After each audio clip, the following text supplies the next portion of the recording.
Welcome friends. आज मैं अपनी नई वीडियो लेके आ रहा हूँ।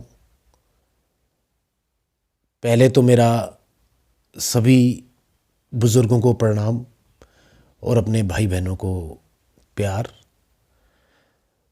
तो दोस्तों, वीडियो से पहले मैं एक छोटी सी बात आपसे करना चाहता हूँ कि जैसे कुछ टाइम पीछे निकला है, 2020 सब स्ट्रगल का टाइम निकला सबके लिए, तो उसमें नेगेटिविटी आ गई है सबके मन में। ये समझ लेना कि ये बुजुर्गों की कही हुई बात है, जो मैं उनकी बात आपको अपने ज़रिए बता रहा हूँ। अब ये समझ लीजिए कि बुज़ुर्ग जो हैं उनका एक्सपीरियंस है जो मैं आपको बता रहा हूँ। किसी ने कहा शेयर करना, क्योंकि नेगेटिविटी के साथ जीवन कभी भी नहीं चलता। जीवन हमेशा पॉजिटिविटी के साथ चलता है। लेकिन कुछ वक्त टाइम पे ऐसी सिचुएशंस आ जाती हैं कि आदमी के माइंड में नेगेटिविटी ही क्रिएट हो जाती है। तो दोस्तों, अपने माइंड से क्रिएट नेगेटिविटी, जो भी आप कहते हैं ना कि मन जीते जग जीते, आप पहले तो अपने मन को स्ट्रोंग कीजिए। चाहे आपके ग्रह कैसे भी हो, कुंडली कैसी भी हो, मेडिटेशन जरूर करें। कलयुग में ध्यान की बहुत ज़रूरत है।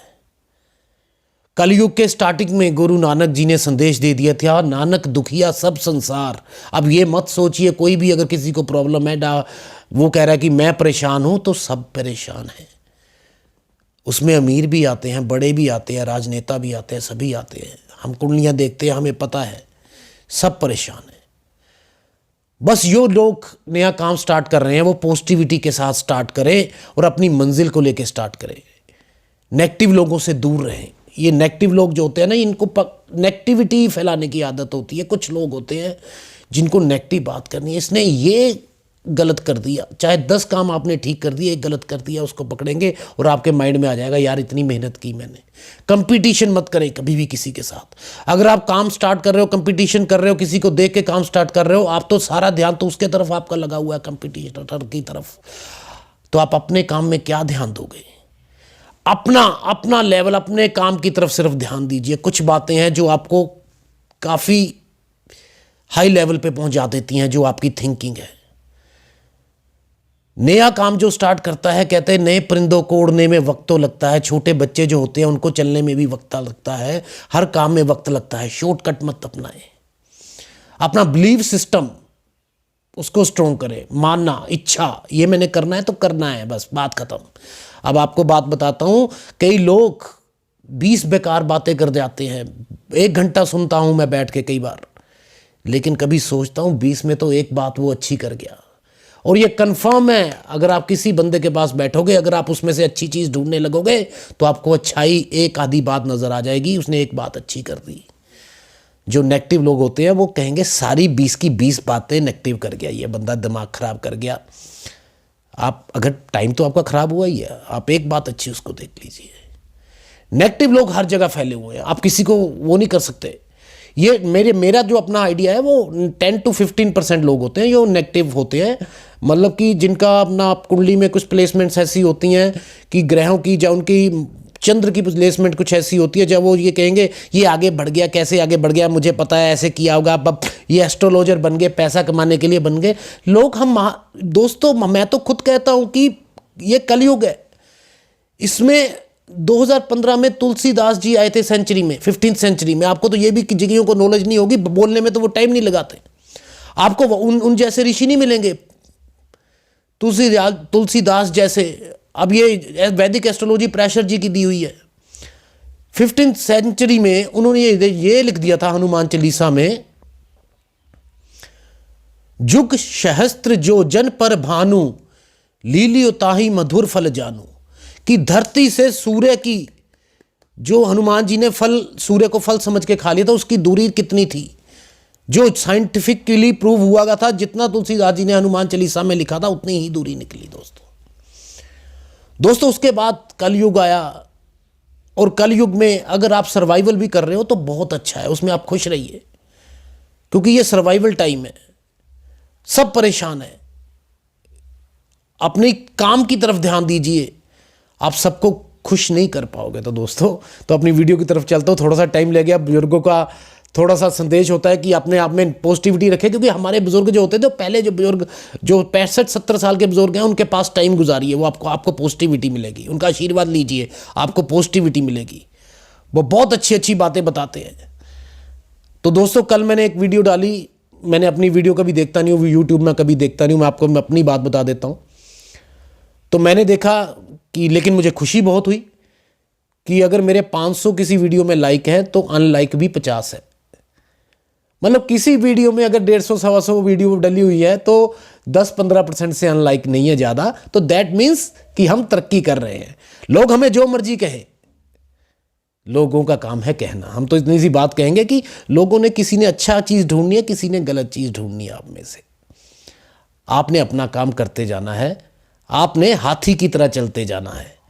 जैसे हाथी चलता है अपने काम के चलते, गली में चलता है, लोग छोटे जानवर कुछ भौंकते भी रहते हैं, बोलते भी रहते हैं। आप अपनी मस्ती में चलें और अपना काम की तरफ फोकस करें।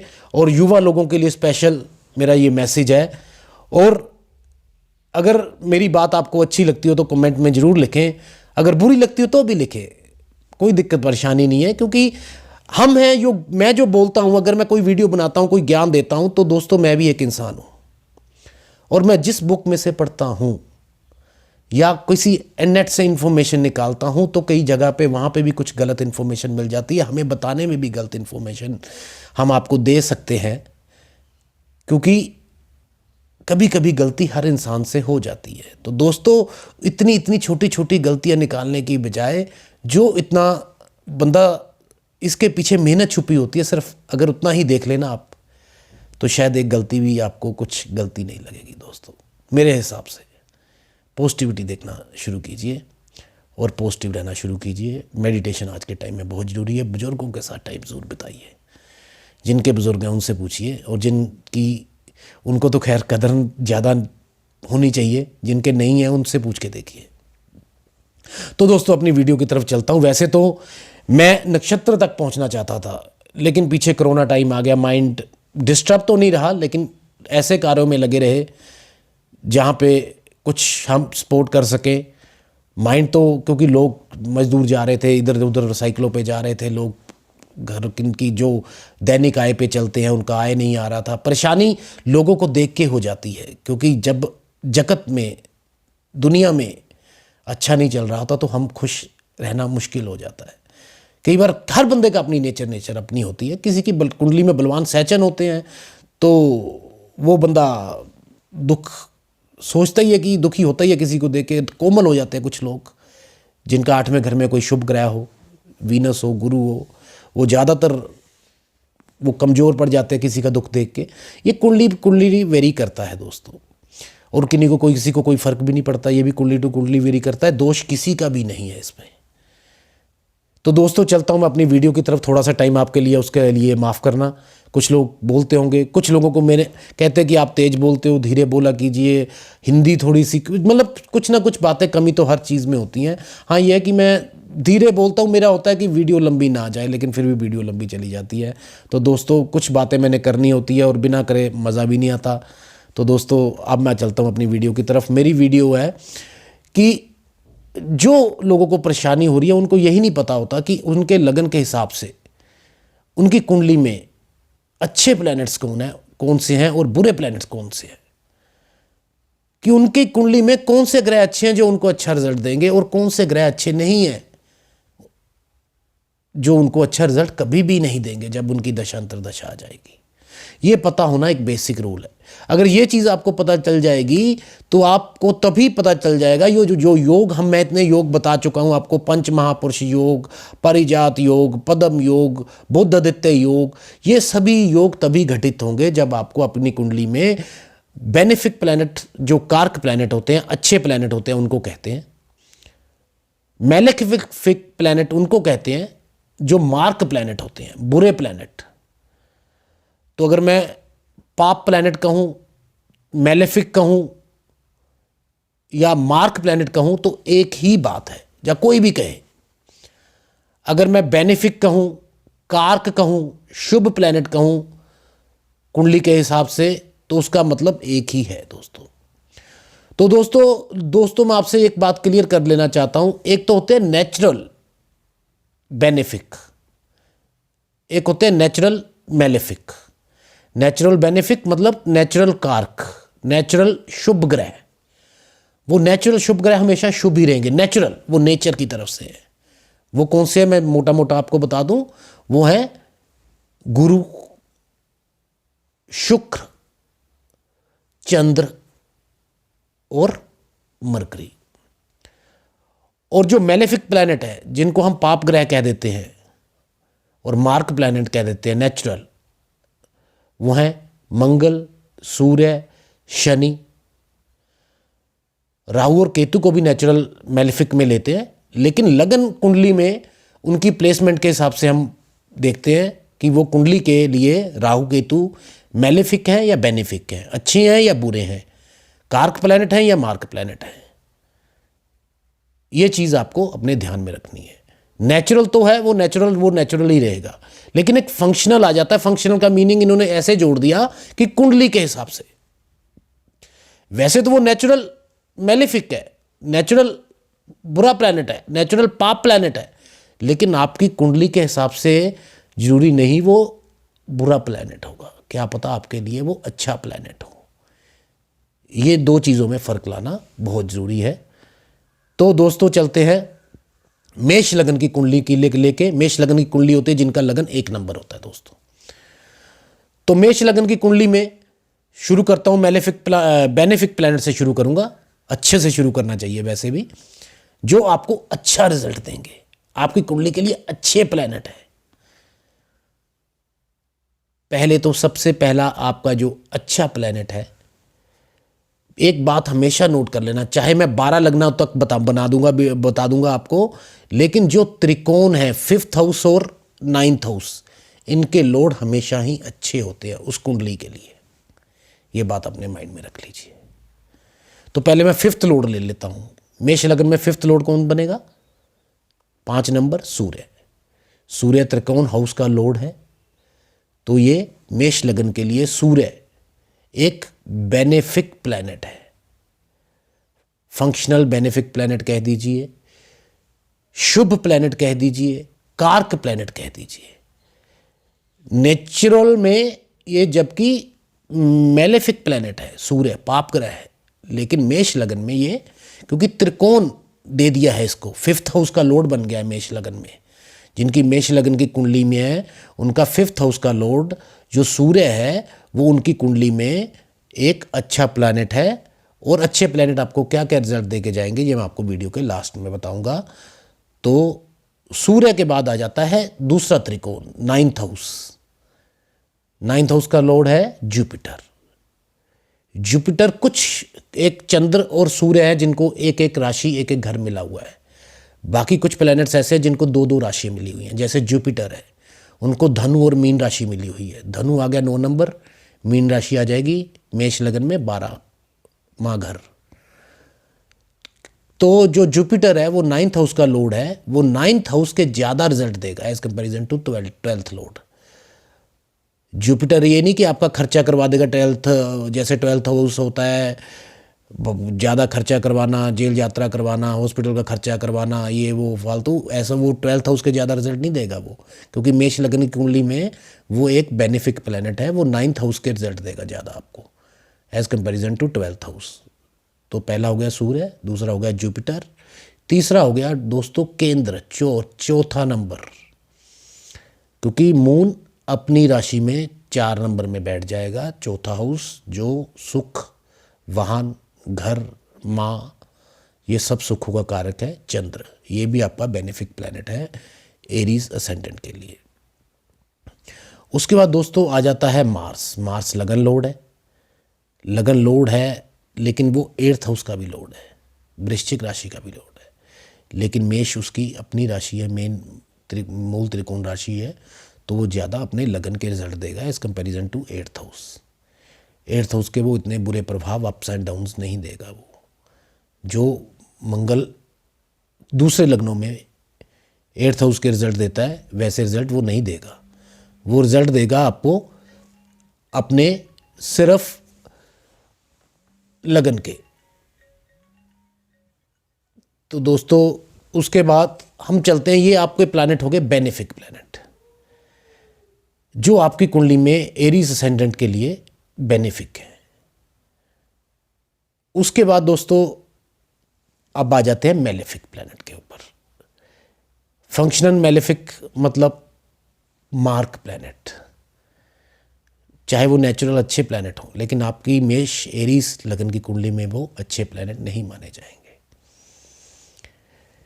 तो शुरू करते हैं। थर्ड लॉर्ड कौन है इसमें? 3 नंबर जेमिनी, उसके लॉर्ड कौन है? बुध। और 6th हाउस के भी लॉर्ड कौन हो गए? बुध। दोनों बैड हाउसेस के लॉर्ड हो गए बुध।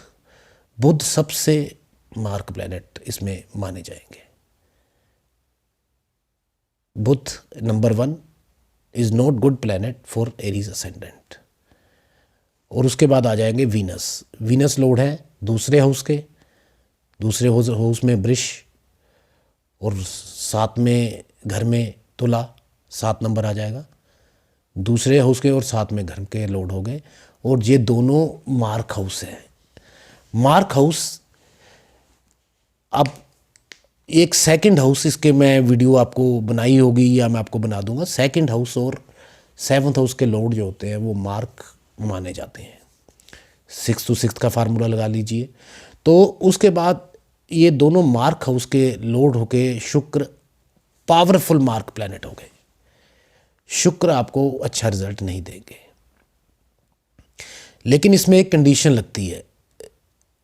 जब तक, जैसे मैंने बुध का बोला, 3 और 6 के लॉर्ड अच्छा रिजल्ट नहीं देंगे, लेकिन बुध अगर 6 नंबर में बैठ जाए तो विपरीत राजयोग बन जाएगा, तब वो बुरा रिजल्ट भी नहीं देंगे। वो चीज़ों को छोड़ के, विपरीत राजयोग को छोड़कर अगर 3, 6, 8, 12 में उच्च के होके बैठ जाएं, अपनी राशि के हो जाएं, वो कंडीशन को आप बीच में कंसीडर मत करना। उन लोगों को ये इतना बुरा रिजल्ट नहीं देंगे। मैं नॉर्मल बात कर रहा हूँ। कमेंट में लिखने मत शुरू कर देना, गुरुजी मेरा तो यहाँ पे बुध बैठा हुआ है 6ठे घर में और आप बोल रहे हो रिजल्ट नहीं अच्छा देगा। भाई विपरीत राजयोग में वो देगा। कंडीशंस होती हैं, सिर्फ एक प्लैनेट को देख के डिसाइड नहीं की जाती कुंडली, सभी प्लैनेट्स देखने पड़ते हैं। तभी मैं कहता हूँ आप पूरी नॉलेज लो, किसी से पूछने की आपको ज़रूरत ही ना पड़े। उसके बाद हो जाता है दोस्तों सैचन, जहाँ पे लोग एरीज असेंडेंट बहुत ज़्यादा कंफ्यूज होते हैं मुझे कि सर ये मेरा कर्मेश है, ये मेरा एश है, और ये क्या है? हमारा बेनिफिक प्लैनेट है सर ये। हम कहते हैं नहीं सर, क्योंकि किसी भी कुंडली में ये एक फार्मूला, ये भी नोट कर लीजिए, 3, 6 और 11 के लॉर्ड किसी भी लगन के लिए बेनिफिक नहीं हो सकते, मैलेफिक होंगे, बैड रिजल्ट देंगे। तो 11th हाउस का लॉर्ड हो गए सैचन, मेष लगन के लिए, तो ये भी एक मैलेफिक प्लैनेट है, मार्क प्लैनेट है। मेष लगन के लिए अच्छे प्लैनेट नहीं है, अच्छा रिजल्ट आपको अपनी दशा अंतरदशा में नहीं देंगे। और वैसे भी मंगल और शनि की आपस में शत्रुता है। शत्रुता भी एक रीजन बनती है, और 11th लॉर्ड है इसलिए भी। और एक ऐसी यही कुंडली है एरीज, अगर गुरु भी 9th लॉर्ड है गुरु, और 10th लॉर्ड है शनि, अगर गुरु और शनि एक साथ बैठ जाएं तो राजयोग बन जाता है।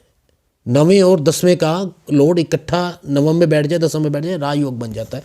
लेकिन इसमें नहीं बनता एरीज में, और ये बहुत बड़ी परेशानी है। सर मेरी कुंडली में कई वीडियोस में आपने बोला हुआ है 9th का लॉर्ड 10th का लॉर्ड बैठ जाए इकट्ठा तो राजयोग बनेगा, मुझे तो रिजल्ट मिल नहीं रहे हैं। सर एरीज असेंडेंट को नहीं मिलेंगे, बाकी सभी लग्नों में मिलेंगे। इसके बाद मैं वृष लगन पे भी आऊँगा, उसमें भी कुछ चीज़ें हैं 1-2 जो आपको जाननी ज़रूरी है। तो ये आपको ये बेसिक चीज़ें जानना बहुत ज़रूरी है, क्योंकि ये चीज़ें जाने बगैर आप डिस्कस ही नहीं कर पाओगे कि आपके लिए कौन सा अच्छा प्लैनेट है, कौन सा आपके लिए बुरा प्लैनेट है। और जो अच्छे प्लैनेट है वो आपका राह सुंदर कर दोगे, सुंदर कर देंगे, फूलों की बरसात कर देंगे। आपके लिए अच्छा टाइम आ जाएगा, गुड पीरियड आ जाएगा आपके लिए। जो चाहोगे वो मिलेगा, जो काम करोगे उसमें सफलता होगी। और जो बैड प्लैनेट्स हैं जिनको हम मेलेफिक कह रहे हैं, मार्क प्लैनेट कह रहे हैं, वो प्लैनेट क्या देंगे आपको? चैलेंजेस दे देंगे, बैड रिजल्ट दे देंगे, बैड एक्सपीरियंस दे देंगे, कुछ अच्छा नहीं होगा तो आप परेशान हो जाओगे, निराशा दे देंगे। तो योग हो, राजयोग हो, पंच महापुरुष या राजयोग हो, कोई भी योग हो वो आपने कार्क प्लैनेट देखने हैं कुंडली के, वो बना रहे हैं या नहीं बना रहे हैं। अगर आप मार्क प्लैनेट को देख के राजयोग बना रहे हो तो वो राजयोग कहाँ घटित होगा, कभी भी नहीं घटित होगा दोस्तों। तो दोस्तों ये चीज़ें जो थी, ये मैं 12 राशियों में कौन से अच्छे ग्रह हैं कुंडली के लग्नों के, एरीज में मैंने आपको बता दिए हैं, वृष में, मिथुन में, कर्क में, सभी की आगे मैं वीडियोस आपको बना दूंगा। ये जानना आपके लिए बहुत जरूरी है। आपने तो सिर्फ अपना लगन देखना है और अपने लगन में आपने अच्छे प्लैनेट्स और बुरे प्लैनेट्स देख लेने हैं। तो सिंपल मैं बात करता हूं अब। कार्क benefic planets for Aries ascendant are Sun, Moon, Jupiter and Mars. And मार्क बुरे malefic planets for Aries ascendant are Mercury, Venus, Saturn. और राहु केतु को हम इसलिए इसमें नहीं लेते क्योंकि हम डिपेंड करता है कि उनकी प्लेसमेंट के ऊपर। और कोई प्लेनेट अपना विपरीत राजयोग में बैठ जाए, 6, 8, 12 में अपनी राशि में बैठ जाए, जौच का होकर बैठ जाए, तो उसको वो रिजल्ट अलग हो जाएंगे, उसको बीच में मत लेना। सिर्फ मैंने आपको अच्छे और बुरे प्लेनेट के बारे में बताना था। तो दोस्तों ये था मेरी वीडियो अच्छे और बुरे ग्रह फॉर मेष राशि। तो दोस्तों अगर मेरी वीडियो अच्छे लगे तो लाइक करें, सब्सक्राइब करें। बाकी मिलते हैं नेक्स्ट वीडियो में अपना वृष लगन में अच्छे और बुरे प्लेनेट के रिगार्डिंग। दोस्तों आपके लिए कौन से अच्छे हैं वृष लगन वाले लोगों के लिए और कौन से नहीं। Thanks, all the best friends.